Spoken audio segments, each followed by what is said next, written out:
Okay. Well, a disappointing day. When you give them 14 points on offense, it's really disturbing and disappointing. So that falls on me. The execution on certain things was really disappointing and shouldn't happen. Dropping a ball on a simple toss to get a first down, and then forcing balls when things aren't there. Can't happen. I mean, every play isn't going to be open and work perfectly. So you got to take a sack, you got to step up and run.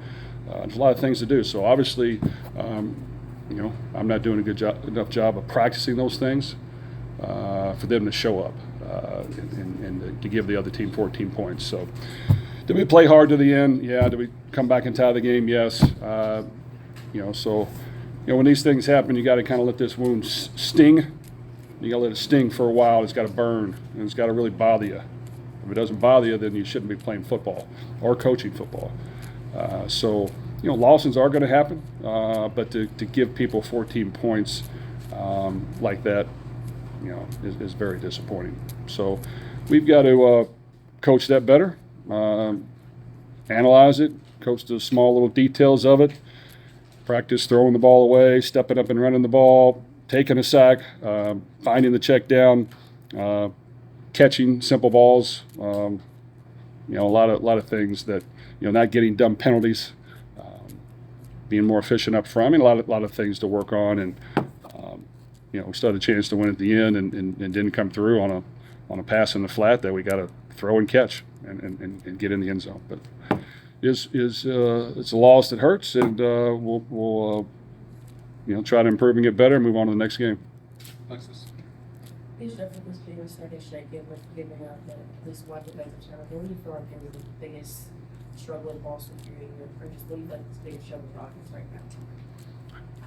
Well, all I can do is analyze the ones that have happened. An interception last game that we just forced it right down the middle, stared something down, and have a dry route wide open underneath. That happened. Today we dropped a simple toss to just get around the edge and get a yard. We force some balls and probably force some more. And we've got to, know where the underneath throw is, know where the check down is, and then step up and run the football, throw it away.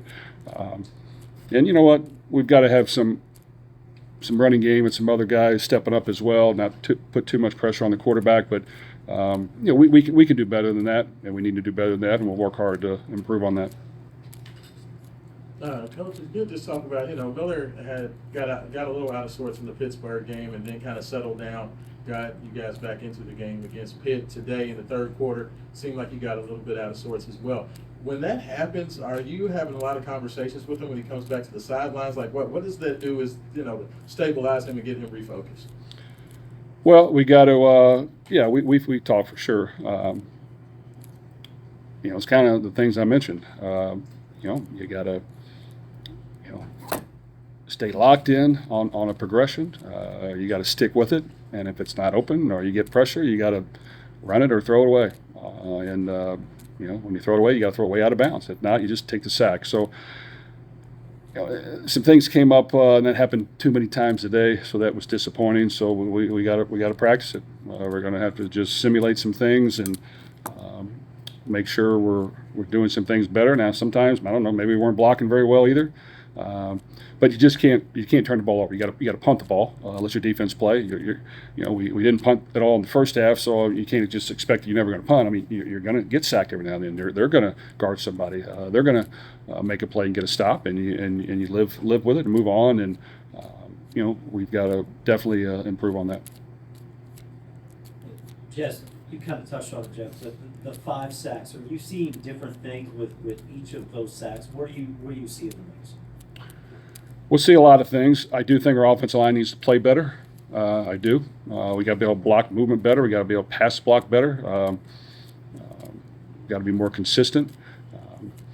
We got to find a way to run the ball better as well, and block some moving parts. They're not just going to stand there like a statue. They're going to slant, angle, and shake you every now and then. We got to be able to block that. We've got to understand that. Just kind of what I talked about. you can't have that many negative plays. The negative plays are hurting us, and the turnovers are hurting us. They'll get stops every now and then, but you can't give them points like we have the last 2 games. When Miller needs to burn the ball or take the sack, it's sort of a gray area for a lot of quarterbacks at times. Struggled with that today. How do you get him to see it better, feel it better on when he can burn the ball or successfully burn the ball or kind of eat the sack? Well, we're going to have to take segments of practice and simulate broken plays and force him to go backwards and chuck it away and take the sack and force him to find checkdowns better. It's a combination of a lot of things, and I'll have to look at the video to dissect it in detail. But we'll take what we see from video and we'll try to work hard to improve it and not have it happen as much as it has. Coach had a couple of key third and short plays, one at the end of regulation and then one in overtime. He did opt to go to the pass rather than the run. Is that just more to the confidence that you have in the pass game versus the run game, or is that just the looks that UVA was giving you defensively? Well, I'm not for sure which ones you're talking about. We had one at the end. It was about 3rd and 3 maybe. It's tough to run down there on 3rd and 3 at that time. So we bootlegged. I thought we had someone open in the flat, at least from my angle. The other ones, I'm not for sure.